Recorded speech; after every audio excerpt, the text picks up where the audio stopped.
importante que ela colocou. Em seguida, passar a palavra para a companheira Amanda, que é também representante da Marcha Nacional das Mulheres.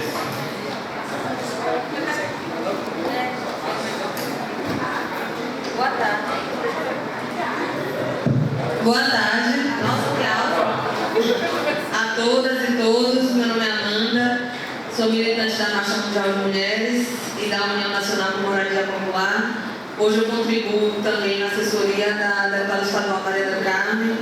E esses espaços que estão acontecendo em uma grande parte dos municípios brasileiros e aqui da Bahia, que é o espaço da Conferência Municipal de Juventude, ele é um espaço fundamental, principalmente nesse ano. A Conferência Territorial de Juventude aqui da região metropolitana, ela tem um papel fundamental, porque esse ano, os anos que se sucederam, a Bahia esteve com as suas cidades da região metropolitana no ranking das cidades mais violentas para jovens negros no Brasil, né? A cidade de Simões Filho, há alguns anos, ela é a primeira cidade mais perigosa para um jovem negro no Brasil, né? Então, as cidades baianas e da região metropolitana, elas são cidades que a sua organização e seu desenvolvimento tem provocado o que a gente chama do genocídio da juventude negra, né, que é um crime contra a humanidade.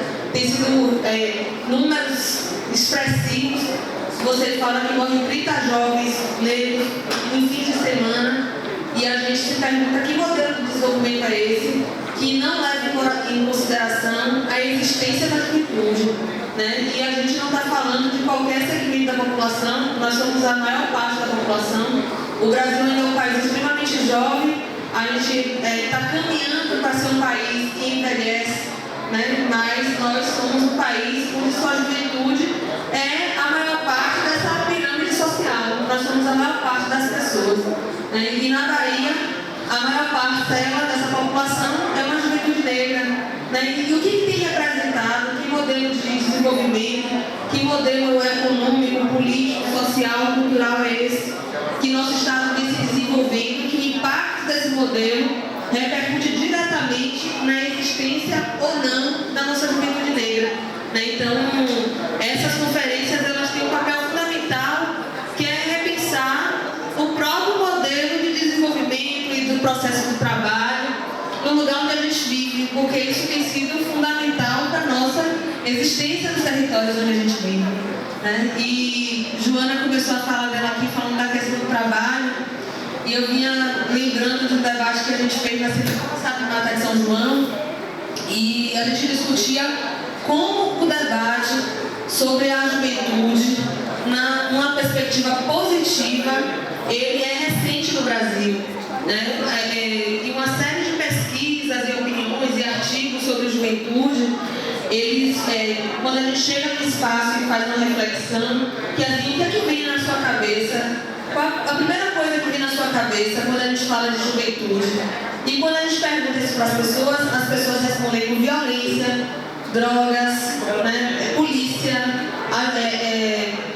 qualidade da educação, mas se referindo a uma má qualidade, né, precarização das relações de trabalho. Então, a juventude é uma maior parcela da população e ainda é uma parcela da população que runda um espectro extremamente negativo, né? A juventude, ela é negativada o tempo inteiro, né? É uma pauta extremamente negativa que gira em torno desse segmento. Então, isso significa o que cerca a nossa existência, né, onde a gente vive, sendo jovens. Que dificuldade é nos nossos municípios ultrapassar a barreira da juventude, porque para você deixar de ser jovem, você conseguir envelhecer, você tem que vencer uma série de condições que são extremamente negativas, né, de violência, a história das drogas, do tráfico. É isso que as pessoas se referem quando a gente fala de juventude, né? E a gente precisa, inclusive, superar esse paradigma, né? E como é que a gente supera isso? É uma grande questão que essas conferências precisam ter a ousadia de apontar, né? No ano de 2013, quando a juventude foi às ruas, no mês de junho, né, um grande debate era o debate sobre as cidades, era o debate sobre o transporte, né, principalmente sobre a tarifa, o aumento das tarifas, né? a qualidade da vida nas cidades, né, e o acesso aos serviços na cidade. Então, o debate da cidade, ele ganhou o cenário a partir de 2013, né? E a juventude protagonizou isso. Então, significa que a juventude tem reivindicado para si o território. Esse marco é fundamental, né? Porque a gente se deu conta que o território precisa dar resposta a todos esses aspectos aí negativos que mudam a nossa existência, porque eles estão entrando em conflito com as nossas vidas, né? E eu vinha discutindo com os companheiros de Catu sobre a situação que passa a Feira de Santana hoje, onde as empresas de transportes pararam. E o transporte ele afeta diretamente a vida da juventude. Nós somos a maior parcela da população que vive as ruas, que vive o dia nas ruas, que mais pega o transporte público, né, que mais se desloca para ir para os bairros, que mais frequenta as praças, à noite, as sorveterias, os bares, as boates, né? Então, a vida no mundo comum, ela é um debate sobre as nossas vidas, que é como essas cidades elas estão preparadas para a gente exercer a nossa vivência, a nossa cidadania, enquanto sujeitos, jovens que somos, né? E como isso tem uma série de coisas que estão implicadas. A gente acabou de sair de um processo onde o Congresso Nacional discutia a questão da reforma política e o nosso Congresso apontou para uma reforma política que não reforma nada em si, né? Onde o financiamento privado de campanhas continua, né? Onde a gente tem uma democracia financiada pelos setores macroeconômicos. E o que isso significa para a juventude? Né? Essa questão do transporte, da cidade e do território e da violência, o que é que ela tem a ver com a questão do financiamento privado de campanhas e a reforma política, né? As cidades hoje, elas têm 3 eixos de financiamento: o lixo, o transporte e a especulação imobiliária. Elas determinam a geografia das cidades, onde nós vamos estar, como nós vamos nos locomover, né? E quais os territórios serão considerados violentos ou não, quais os territórios o jovem tem mais chance de sobreviver ou de ser assassinado, né? Então, esse debate da reforma política é um debate central para a juventude, né? E uma juventude que vai às ruas reivindicando o enfrentamento à corrupção, mas que não questiona uma democracia financiada pelos setores econômicos, é extremamente contraditório. E uma juventude que vai às ruas fazendo enfrentamento à corrupção, que é extremamente legítimo, mas pede como solução a ditadura militar, também é extremamente contraditório, porque os primeiros a rodarem uma ditadura é a juventude, né? A gente tem uma série de jovens, inclusive jovens estudantes secundaristas, que hoje são símbolos de pessoas que foram assassinadas no processo da ditadura. Tem Maiara, né? A gente tinha uma marca, então o Ernesto Guimarães.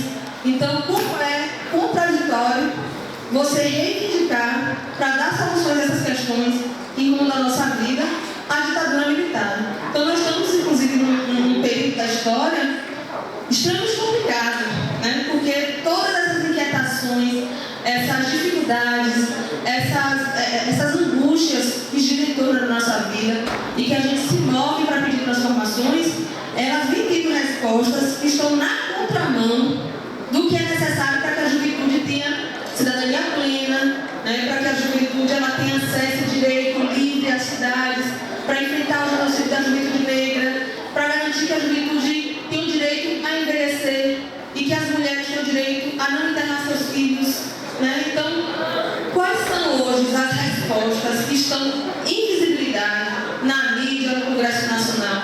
Elas simplesmente não dialogam com aquilo que a gente constrói contra o enfrentamento, né? A gente tem pouquíssimo tempo de o Estatuto da Criança e Adolescente aprovado no Brasil e a gente tem um não cumprimento desse Estatuto também,